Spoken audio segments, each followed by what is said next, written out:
Buen día compañeritos. Bueno, vamos a hablar el día de hoy un poco acerca de lo que es la hemorragia digestiva. Vamos a hablar un poco, una pequeña introducción, algunos términos que debemos conocer para distinguir el nivel de la hemorragia y nos vamos a enfocar básicamente en lo que es la hemorragia digestiva alta, su diagnóstico y también su tratamiento.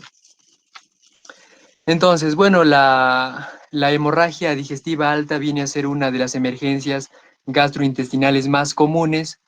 Incluso en los últimos años ha habido un aumento por el gran consumo de lo que es antiinflamatorios no esteroideos y por la predominancia de lo que es el Helicobacter pylori. ¿Y por qué? Porque esto va a producir lo que es la úlcera péptica, que también está dentro de las etiologías. Entonces, para hablar de una hemorragia digestiva alta o baja, vamos a tener en cuenta el ligamento de Treitz, o el ángulo de Treitz en realidad, ¿no? Que es este ángulo de aquí. Este ángulo, el ángulo de Treitz, también llamado ángulo duodeno-yeyunal, va a ser el límite para dividir lo que es una hemorragia digestiva alta y una hemorragia digestiva baja. Entonces, todo lo que es superior a ese ligamento o a ese ángulo viene a ser una hemorragia digestiva alta, y todo lo que está por debajo de ese ángulo duodeno-yeyunal o ángulo de Treitz va a ser una hemorragia digestiva baja. Y así lo consideran la gran mayoría de autores. Sin embargo, algunos también consideran una hemorragia digestiva media, que va a estar dada desde el ángulo de Treitz hasta lo que es este nivel, ¿no? Hasta la unión iliocecal, hasta ese nivel, hasta la válvula iliocecal. Hasta ahí consideran hemorragia digestiva media, y de esta válvula iliocecal hasta lo que es el ano van a considerar una hemorragia digestiva baja. Pero como les digo, la gran mayoría lo considera así, alta y baja. Entonces, mira, si vamos a tener, por ejemplo, un sangrado a nivel del esófago, un sangrado a nivel del estómago o un sangrado a nivel del duodeno, vamos a hablar de una hemorragia digestiva alta. Específicamente, por ejemplo, acá en el caso del estómago vamos a tener la úlcera gástrica, y en el caso del duodeno vamos a tener lo que es la úlcera duodenal. Y tanto esta úlcera gástrica y esta úlcera duodenal van a formar lo que es o se le estudia dentro de lo que es la úlcera péptica o enfermedad ulcerosa péptica, ¿no? Que viene a representar el 60% más o menos de las hemorragias digestivas altas. Ya no se olviden. Entonces, la úlcera péptica es el 60% de las hemorragias digestivas altas. En la hemorragia digestiva baja vamos a tener, por ejemplo, sangrados de lo que son las asas intestinales, de todo esto de acá. Ya cuando digo asas intestinales me refiero obviamente al yeyuno y al ilion, ¿no? Al intestino delgado. Vamos a tener sangrados de lo que es el colon ascendente, colon transverso.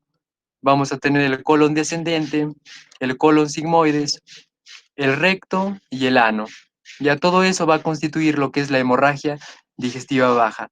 Y no se olviden el límite, que es el ángulo duodeno-yeyunal, ángulo de Treitz.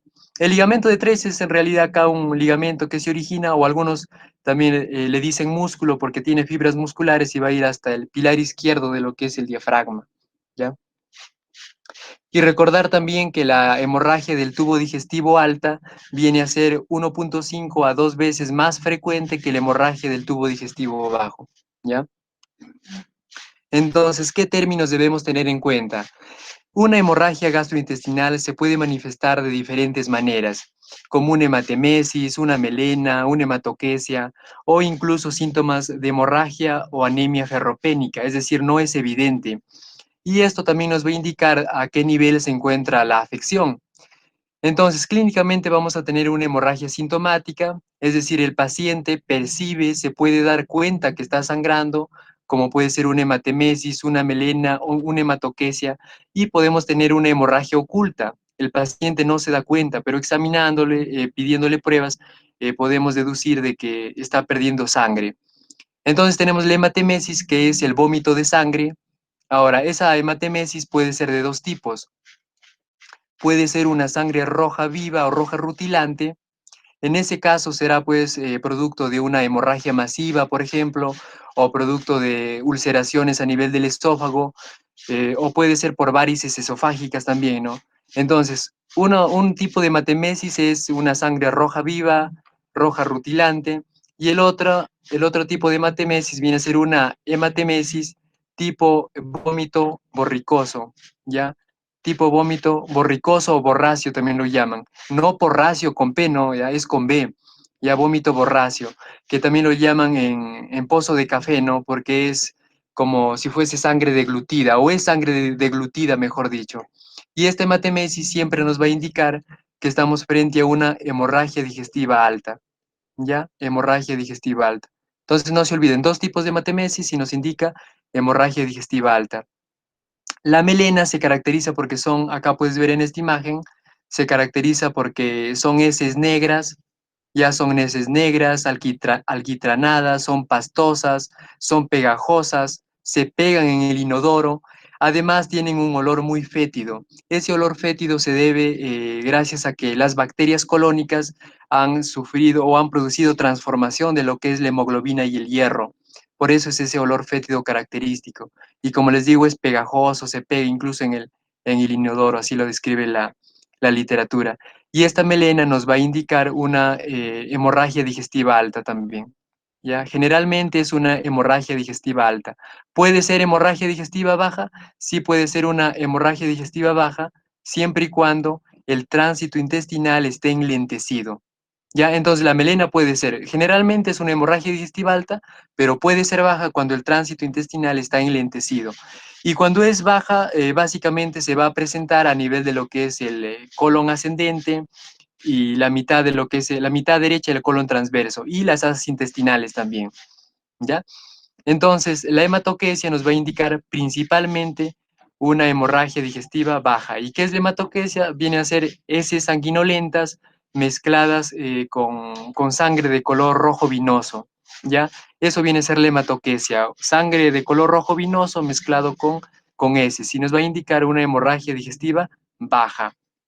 También nos puede indicar una hemorragia digestiva alta, pero esa hemorragia digestiva alta es siempre y cuando sea con un tránsito intestinal acelerado y el volumen de pérdida de sangre sea aproximadamente o como mínimo 1 litro, ¿ya? Como mínimo debe haber 1 litro de sangre y el tránsito intestinal además debe ser acelerado.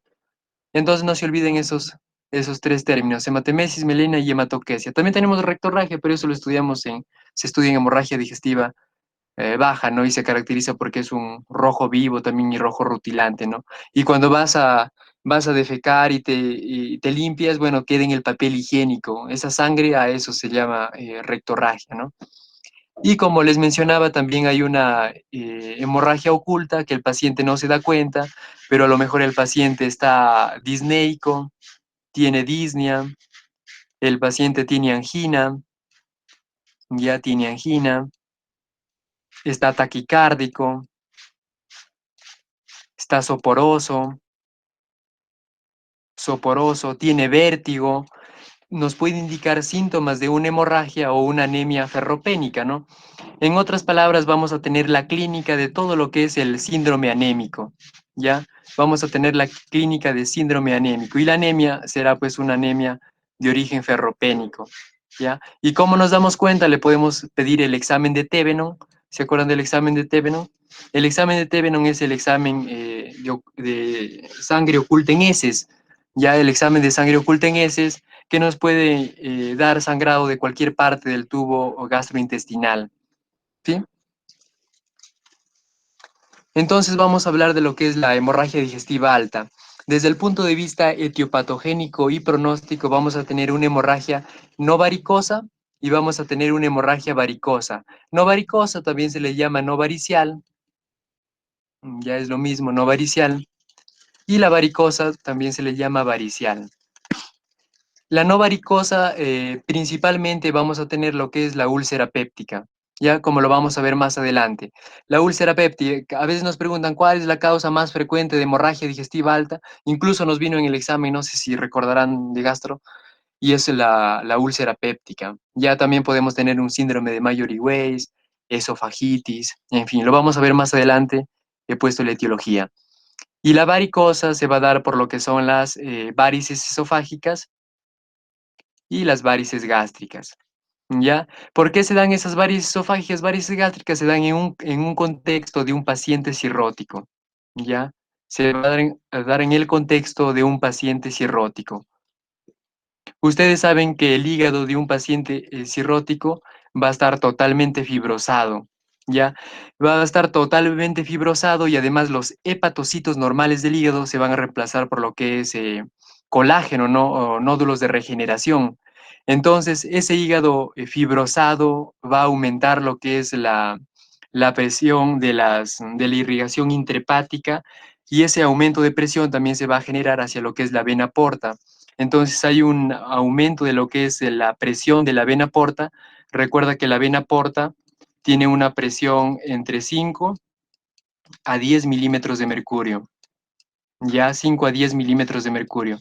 Ese aumento de presión a nivel de la vena porta, ¿por qué aumenta la presión? Mira, como ese hígado está fibrosado y recuerda que esa vena porta o el sistema porta hepático está recogiendo la sangre de lo que son las vísceras abdominales, entonces la sangre viene por acá la sangre, viene por acá también.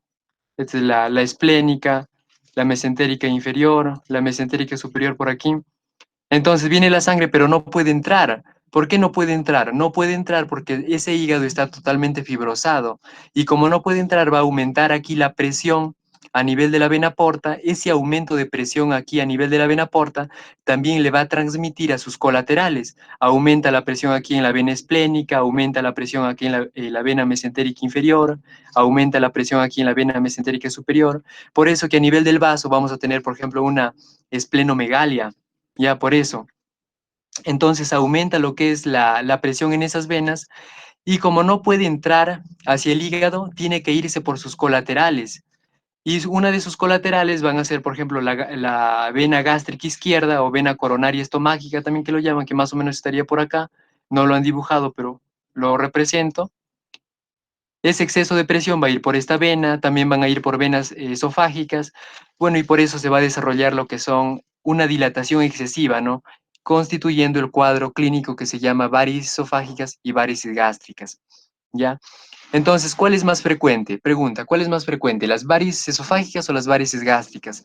Las varices esofágicas van a ser mucho más frecuentes, son un 70-80% de los casos, y las varices gástricas son un 10 a 15% de los casos. Pregunta, ¿quiénes sangran más? ¿Las varices esofágicas o las varices gástricas? Las varices esofágicas van a sangrar mucho más. Ahora, supongamos que ambas sangran. ¿Cuál tienen peor pronóstico o cuál tienen mayor mortalidad? ¿Las varices esofágicas o las gástricas? Las gástricas tienen peor pronóstico, tienen más mortalidad, porque son sangrados muy profusos, son difíciles de controlar. Además, el paciente rápidamente hace hipotensión, puede hacer shock hipovolémico y puede morir. ¿Ya? Entonces no se olviden esas tres características. Más frecuente, la varice esofágica también sangra más y la de peor pronóstico son las varices gástricas. Y en realidad, entre la no varicosa y la varicosa tiene peor pronóstico porque está asociado a lo que es un paciente cirrótico y toda la clínica de lo que es la cirrosis hepática. ¿Cuál de las dos es más frecuente, la no varicosa o la varicosa? La no varicosa es más frecuente. Y como les había dicho, dentro de eso la úlcera péptica. Ya entonces no se olviden de eso, es importante. Entonces vamos a ver la etiología. Bueno, la úlcera péptica viene a ser una afección de lo que es la mucosa gástrica, la mucosa duodenal, pero más de 5 centímetros, ya más de 5 centímetros. Y como podemos ver ahí, por ejemplo, ahí hay una úlcera a nivel de lo que es el cuerpo del estómago, y eso se produce porque hay un desbalance entre los factores protectores y los factores acidificantes, como el ácido clorhídrico o la pepsina luminal, ¿ya? ¿Qué más? Vamos a tener también lo que es una gastritis. La gastritis se define como una enfermedad inflamatoria, ya sea aguda o crónica, que puede ser desencadenada por factores exógenos o endógenos. Lo más común aquí en hemorragia digestiva alta de la gastritis viene a ser la gastritis erosiva o la gastritis hemorrágica. Otra también podemos tener la duodenitis con erosiones, como podemos ver allí en la imagen. Y las varices esofágicas que ya les estaba comentando, ¿no?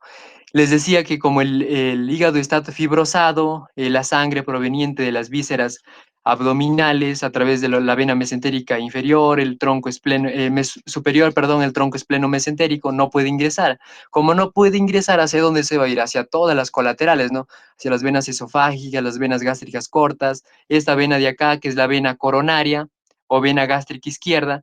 Esta vena coronaria o gástrica izquierda va a establecer conexiones o anastomosis portosistémicas con lo que es la vena ácigos, ¿ya? Con esta vena de acá.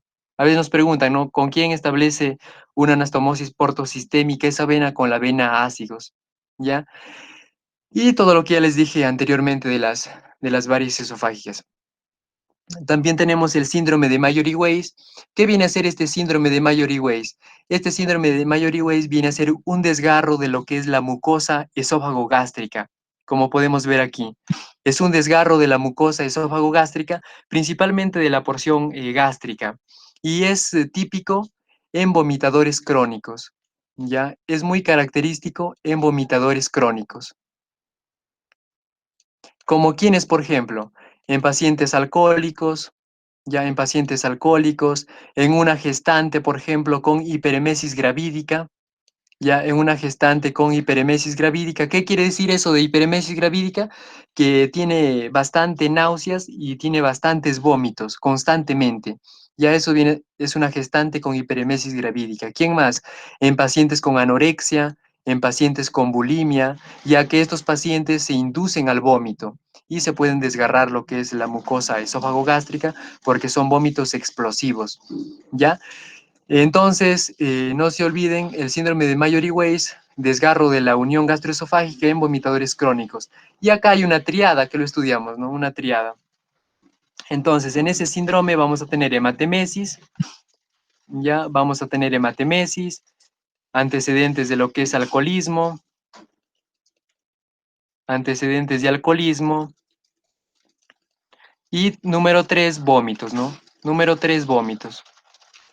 Eso viene a ser la triada del síndrome de Mallory-Weiss, ¿ya? Y también tenemos neoplasias gastrointestinales. Por ejemplo, ahí podemos observar un carcinoma de lo que son células escamosas a nivel del esófago, a nivel del epitelio esofágico. Recuerdan que ese epitelio es un epitelio plano, estratificado, no queratinizado, ¿no? Se puede observar un carcinoma ulcerativo, infiltrativo, que también nos puede dar una hemorragia digestiva de origen alto. También tenemos la esofagitis aguda o crónica, esofagitis crónica sobre todo, y esta esofagitis crónica es producto de un reflujo gastroesofágico crónico que va a lesionar lo que es la mucosa y producir sangrado, ¿no? También tenemos la úlcera esofágica y tenemos lo que es la lesión de Dielofoy. Ya se llama lesión de Dielofoy, enfermedad de Dielofoy, arteria de calibre persistente o también lo llaman aneurisma circoide, ya aneurisma circoide. Ya cualquiera de esos nombres tiene la lesión de Dielofoy. ¿Y qué es? Viene a ser una arteria aberrante. Una arteria aberrante que se localiza a nivel de la mucosa y va a producir un sangrado gástrico excesivo. Esa lesión de Dielofoy más o menos representa el 2% de todos los sangrados gástricos, ¿ya? El 2% de los sangrados gástricos. Entonces, en esta lesión no hay úlcera, ya no hay úlcera, simplemente es una arteria aberrante que está en la mucosa y que ha sangrado. ¿Y en quiénes es más común? Es más común en pacientes jóvenes y varones. Ya es común en pacientes jóvenes y varones y la ubicación frecuente es en el estómago. Ya la ubicación es frecuente en el estómago, aunque podemos encontrar lesión de Dielofoy en cualquier parte del tracto gastrointestinal. Específicamente, ¿en qué parte del estómago? A 6 centímetros por debajo de la unión gastroesofágica. Más o menos acá, mira, más o menos este nivel, ¿ya? A este nivel. 6 centímetros por debajo de la unión gastroesofágica y para ser más precisos, en el cuerpo superior y curvatura menor, ¿ya? Cuerpo superior y curvatura menor, más o menos a ese nivel. Ya, eso es la lesión del Dielofoy. Simplemente es como les digo, una arteria aberrante. Otra etiología, también tenemos malformaciones arteriovenosas, que se les llama angiodisplasias, igual que en la hemorragia digestiva baja también hay angiodisplasias. Ahora el diagnóstico. Para el diagnóstico es muy importante tener en cuenta lo que es la anamnesis.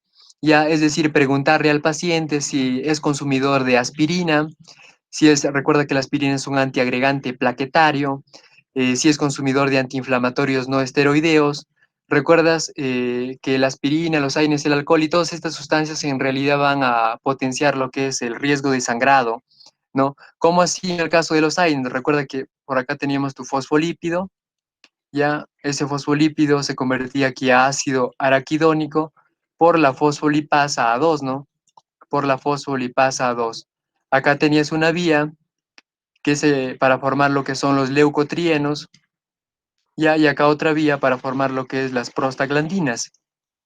Acá actuaba la lipoxigenasa de ácido araquidónico a los leucotrienos, la lipoxigenasa, y de ácido araquidónico a lo que es la prostaglandina tenemos la ciclooxigenasa, ¿no? La COX-1 o si quieres la COX-2. Y ahí esta prostaglandina, ¿para qué es importante? Es importante en el tracto gastrointestinal porque es un citoprotector de la mucosa, ¿ya? Esta prostaglandina en el tracto gastrointestinal es un citoprotector de la mucosa. Entonces, ese AINE va a estar actuando acá, ¿no? Y va a bloquear ese mecanismo. Como bloquea ese mecanismo, potencia lo que es el riesgo de sangrado. El alcohol también, los glucocorticoides también. Estos glucocorticoides son formadores de úlceras, y también tenemos los inhibidores selectivos de la recaptación de serotonina. Estos inhibidores selectivos, por ejemplo, la fluoxetina, la paroxetina, que son antidepresivos de tercera generación, ¿no? Que se le emplea, como su nombre dice, en la depresión. Entonces no se olviden eso, principalmente aspirina, AINES y alcohol, y también glucocorticoides y los antidepresivos, ¿no? De tercera generación, que son los inhibidores selectivos de la recaptura de serotonina. En el examen físico, ¿qué vamos a ver? Tenemos que ver si hay estigmas hepáticos, que siempre nos preguntaban esto, ¿no? ¿Cuáles son los estigmas hepáticos? ¿Y para qué es importante determinar estos estigmas hepáticos? Para clasificar a nuestra hemorragia digestiva como varicial o no varicial. ¿Recuerdas que al inicio te hablé de esas dos grandes clasificaciones? Entonces, para eso es importante.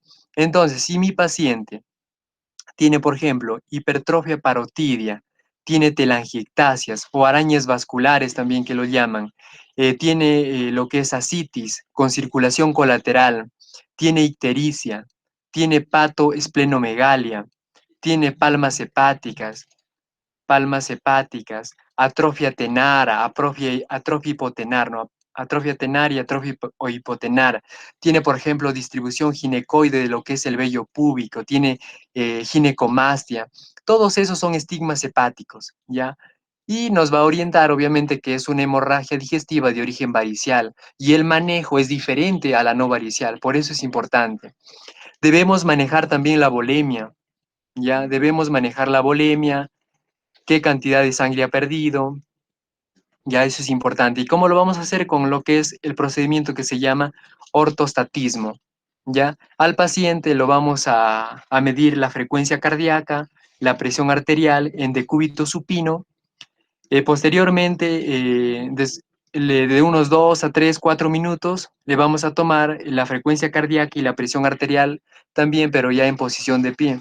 Entonces, para catalogar como una hipotensión ortostática, debe haber un descenso en 20 milímetros de mercurio más de lo que es la presión arterial sistólica y un descenso de 10 milímetros de mercurio más de tensión arterial diastólica. ¿Ya? Y eso nos sirve para valorar la cantidad de sangre que ha perdido, ¿no? La volemia del paciente.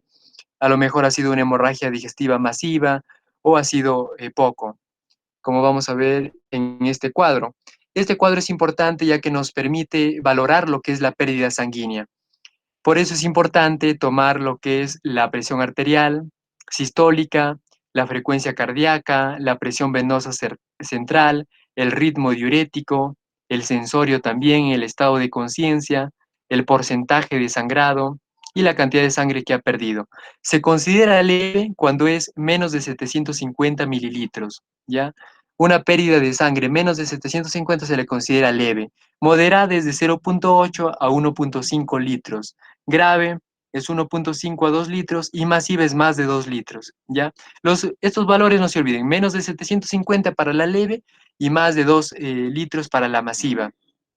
En el caso de la masiva, por ejemplo, va a tener una presión arterial sistólica de menos de 70, va a estar taquicárdico, una presión venosa central menos de 5, el paciente no va a orinar, va a estar estuporoso y un porcentaje de sangrado mayor a 40%.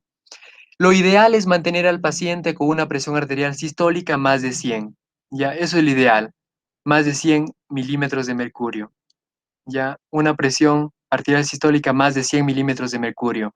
El ritmo diurético debe ser mayor a 50 mililitros por hora, ya, es el objetivo, más de 50 mililitros por hora. Y la hemoglobina, mantenerlo más de 7 gramos por decilitro. ¿Ya? Es el objetivo, mantenerlo más de 7 gramos por decilitro, ¿ya? Bueno, estos son algunos parámetros clínicos también que nos van a permitir valorar lo que es la magnitud de la peridemática. Tenemos el 1, tenemos 2 y tenemos 3, ¿no? Acá. El 1 nos indica que el paciente en ese momento está sangrando. El 2 nos dice que el paciente ha sangrado en algún momento, ¿ya? Por ejemplo, el 1A, que se le llama sangrado activo arterial en jet o en chorro, ¿no? El 1B, que viene a ser el sangrado en sabana, sangrado resumante también se le llama. 2A es el vaso visible. 2B es el coágulo adherido o coágulo fresco adherido.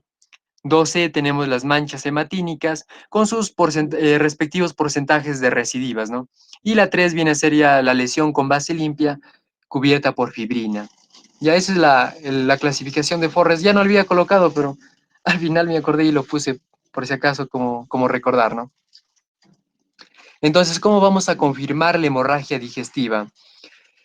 Antiguamente se hacía lo que era el lavado gástrico. Actualmente ya no se hace el lavado gástrico porque en todo paciente que tiene hemorragia digestiva alta se le debe hacer su endoscopía digestiva en las primeras 12 a 24 horas.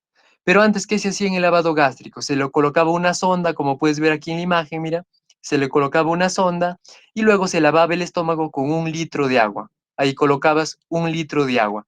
Una vez que estaba ahí, aspirabas esa agua, si salía sangre, nos indicaba de que ese paciente efectivamente ha tenido una hemorragia digestiva.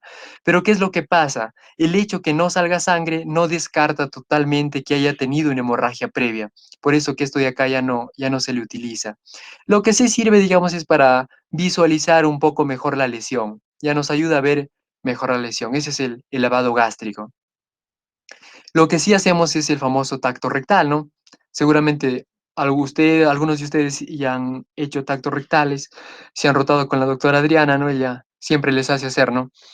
Entonces, el tacto rectal, bueno, hay procedimientos para hacer ese tacto, ¿no? Bueno, pues, dilatas con un poco de lidocaína, evalúas el techo, el piso, pared lateral, pared medial, o siguiendo las agujas del reloj, ¿no? 12, a las 12, a las 3, a las 6, a las 9 como te hayan enseñado, pero ese tacto rectal es importante porque nos va a permitir identificar tal vez masas, fisuras, una hemorroides avanzada, por ejemplo, y nosotros determinar pues si se trata de una hematoquesia, una melena, una rectorragia tal vez. Ya por eso es importante realizar el tacto rectal. Y la endoscopía digestiva alta es importante como diagnóstico, pero también como tratamiento, ¿ya? Como tratamiento. ¿Por qué? Porque a través de la endoscopía podemos aplicar lo que es la inyectoterapia, un poco de adrenalina. Ustedes saben que la adrenalina es una sustancia vasoconstrictora y entonces esa sustancia vasoconstrictora va a colapsar a aquel vasito que está sangrando, ¿no? Eso es inyectoterapia, pero si se hace solamente inyectoterapia tiene riesgo de que vuelva a resangrar. Por eso que en la inyectoterapia, la inyectoterapia se le va a asociar con termocoagulación, ya con termocoagulación, ya que es el argón plasma que lo llaman, ¿no? Como si lo estuvieran quemando a la zona de la lesión. Ya, finalmente para el tratamiento tenemos algo que se llama la resucitación inicial, es decir, valorar lo que es hemodinámicamente al paciente. Y lo primero que debemos hacer en un paciente con hemorragia digestiva alta no es darle pues su inhibidor de bomba de protones, su octreotide, terlipresina, nada de eso. Debemos valorarlo hemodinámicamente, qué cantidad de sangre ha perdido y de acuerdo a eso seguir el esquema que les voy a mencionar a continuación. ¿ya? Entonces vamos a tener diferente manejo, ya sea para la hemorragia digestiva alta no varicial o para la hemorragia digestiva alta varicial. Si es no varicial, vamos a emplear lo que es un inhibidor de bomba de protones, ¿sí? Eso se hace, un inhibidor de bomba de protones, por ejemplo, meprazol, ya 80 miligramos en bolo, 80 miligramos en bolo vía endovenosa. Eso se hace en primer lugar, ¿ya? 80 miligramos en bolo vía endovenosa. Luego vamos a darle en infusión de 8 miligramos por hora, ¿ya? En infusión de 8 miligramos por hora. Esas son las dosis, ¿ya? Ahí está. 80 miligramos en bolo, vía endovenosa y 8 miligramos por hora infusión. Pero no siempre vamos a disponer de una bomba de infusión. Entonces, es por ello que algunos recomiendan que también le podemos dar 40 miligramos cada 12 horas. Ya, cada 12 horas. Ya en todas las guías de gastro, mira, vas a encontrar esto de acá. Incluso nos vino en nuestro examen también. No sé si recuerdan. 80 miligramos en bolo viendo venazo y 8 miligramos por hora en infusión. Pero también se le recomienda, ¿no? O 40 miligramos cada 12 horas en caso no dispongamos de bomba de infusión, ¿no? Y para la hemorragia digestiva alta varicial, el tratamiento es diferente. Ya el tratamiento es diferente. Como les había explicado, la hemorragia varicial, hay sangrado porque hay una hipertensión portal y además hay una vasodilatación esplácnica. Ya esa hipertensión portal, como les decía, se va a transmitir a sus colaterales y va a originar una vasodilatación esplácnica. Esa vasodilatación va a provocar que haya mayor presión en las venas del esófago, mayor presión en las venas del estómago y que potencialmente puedan sangrar. Entonces, mira, si hay una vasodilatación esplácnica, ¿qué voy a emplear? Un vasoconstrictor esplácnico, ¿no? Voy a emplear un vasoconstrictor esplácnico, ¿ya? Un vasoconstrictor esplácnico. El vasoconstrictor esplácnico que nosotros empleamos, lo voy a hacer de otro color, viene a ser el octreotide, ¿ya? El octreotide. Octreotide. Eso viene a ser el vasoconstrictor esplácnico que nosotros utilizamos. Su dosis es 50 microgramos, 50 microgramos en bolo vía endovenosa también, ¿ya? 50 microgramos en bolo vía endovenosa. Luego de eso tenemos que darle una infusión continua de 50 microgramos por hora, ¿sí? 50 microgramos por hora. Eso viene a ser el octreotide. Pero ¿solo ese octreotide existe? Claro que no. Tenemos otros vasoconstrictores esplácnicos, como por ejemplo la terlipresina,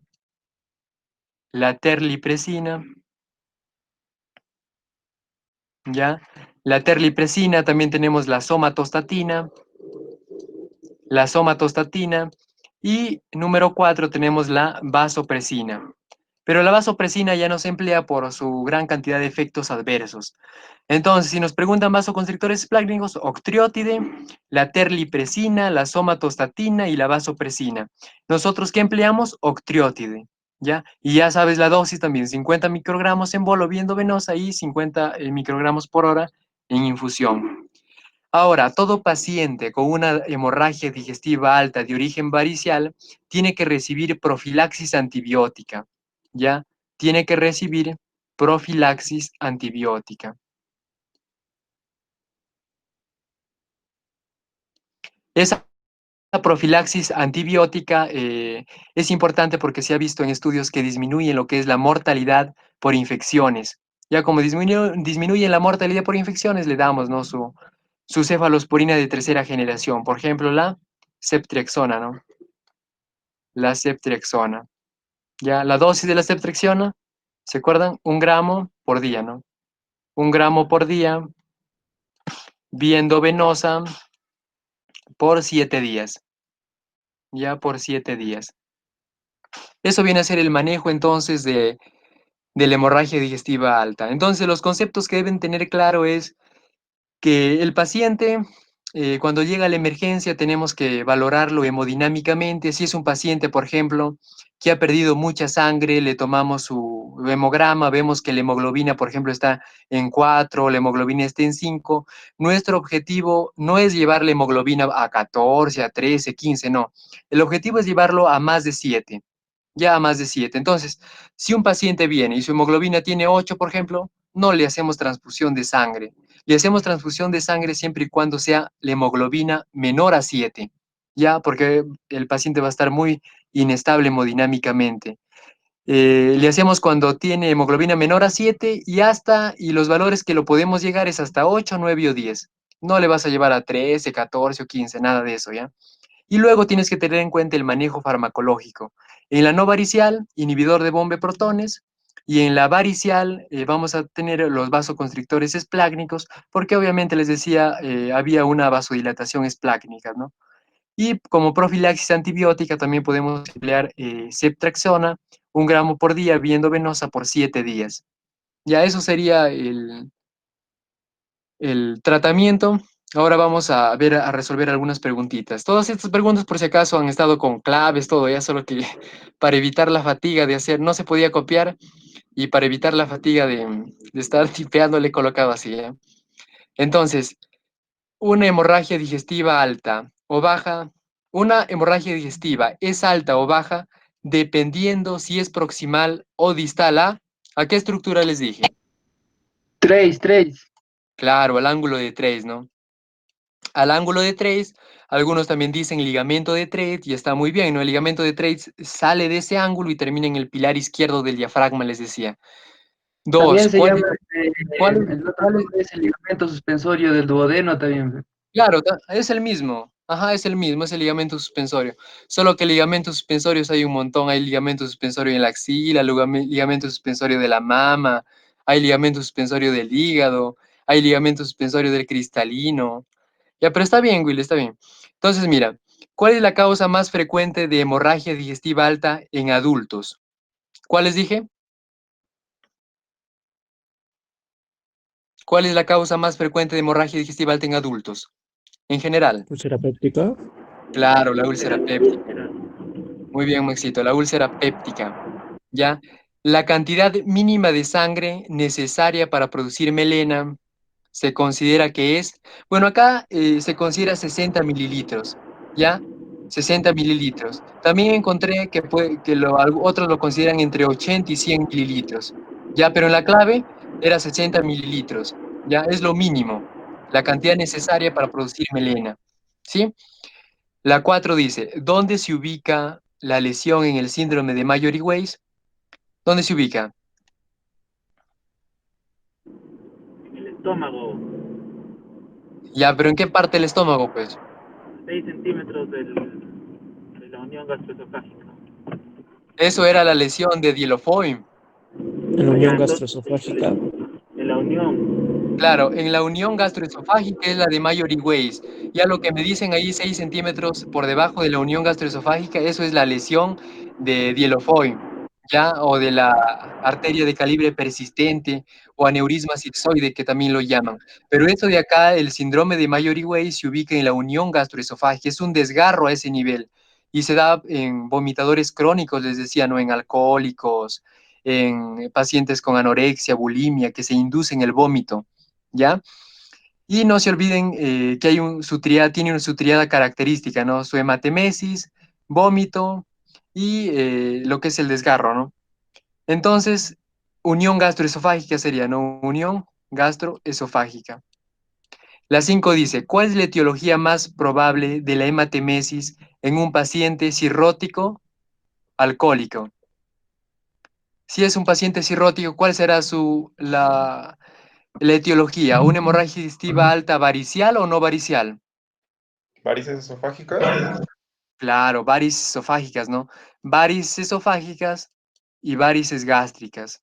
Ya, rotura de esas varices esofágicas o esas varices gástricas. ¿Qué otra complicación es común en los alcohólicos? Ya, ¿qué otra complicación vas a tener en los alcohólicos? Hace ratito lo vimos, pues mira, estoy acá. Te dije que era común en alcohólicos, ¿sí o no? Entonces, otra complicación es el síndrome de Mayory-Weiss el síndrome de Mayory-Weiss. Y también la úlcera péptica, ya también la úlcera péptica. La 7 dice, ¿cuál es la prueba o el procedimiento diagnóstico más apropiado para identificar la localización de una hemorragia gastrointestinal proximal? Bueno, esto viene a ser un tipo de endoscopía alta que se llama esófago-gastro-duodenoscopía, ¿ya? Esófago-gastro-duodenoscopía. Esto viene a ser el procedimiento más, el mejor procedimiento para evaluar lo que es una hemorragia gastrointestinal proximal, que es un tipo de endoscopía digestiva alta. Y la última preguntita dice, en los pacientes con hipertensión portal, ¿qué vena actúa como cortocircuito portosistémico y permite la formación de las varices esofágicas? ¿No? Yo les había dicho, mira, lo voy a hacer con azul para seguir el mismo esquema de las venas, ¿no? Tenemos aquí la vena porta, mira. Ya esa vena porta les había dicho que tiene una presión entre 5 a 10 milímetros de mercurio. Esa vena porta se forma por una vena que viene acá, que es la vena mesentérica superior, ¿ya? La vena mesentérica superior, y por acá viene un tronco, que es el tronco espleno-mesentérico, ¿ya? Es el tronco espleno-mesentérico. Ese tronco espleno-mesentérico se forma por la unión de lo que es la vena esplénica, que es esta de acá, que viene del vaso, y por la unión de esta vena que viene acá, que es la vena mesentérica inferior, ¿ya? Vena mesentérica inferior. Eso a veces siempre nos preguntan, ¿no? ¿Cómo se forma la vena porta? Entonces ya sabes, la vena mesentérica superior y el tronco espleno mesentérico, que es este de acá, ¿no? Y ese tronco espleno mesentérico, la vena esplénica, y se forma con la vena mesentérica inferior. Entonces, como el hígado está fibrosado, esa fibrosis del hígado, ¿no? O sea, los hepatocitos han sido reemplazados por lo que es colágeno, nódulos de regeneración. No, la sangre viene así y no puede entrar, ya no puede entrar. Entonces aumenta su presión a nivel portal y ese aumento de presión de la porta también se transmite a la vena mesentérica, se transmite a la vena esplénica, se transmite a la vena mesentérica inferior. Pero no solo eso, sino también a sus demás colaterales. Y sus demás colaterales tenemos por acá una venita que está desembocando en la vena porta. Esa vena viene a ser la vena gástrica izquierda. Ya, vena gástrica izquierda, vena coronaria estomáquica también lo llaman, o simplemente vena coronaria. Y también viene por ahí, ¿no? Y se va a producir gran dilatación de esas venas, de las venas esofágicas, las venas gástricas, y que va a ocasionar lo que es el sangrado responsable de la hemorragia digestiva alta varicial. ¿Ya? Entonces dice, en los pacientes con hipertensión portal, ¿qué vena actúa como cortocircuito portosistémico y permite la formación de las varices esofágicas? La vena gástrica izquierda, vena coronaria, vena esplénica o A y B. A ver, muchachos. Anexo. Ya, pues está bien, vena gástrica izquierda sí, pero también es vena coronaria, ¿ya? Es lo mismo. La vena gástrica, esta preguntita le he sacado de un librito de cirugía, de Yerin se llama, es muy bonito. Le he sacado y también lo consideran vena coronaria igual a vena gástrica izquierda. Ya sería la D sería la clave, ¿ya? Porque es la misma, hace referencia a la misma vena, ya esta vena de acá. Bueno, compañeritos, eso ha sido lo que les quería compartir de hemorragia digestiva alta. Si tienen alguna pregunta, algún comentario, algún aporte,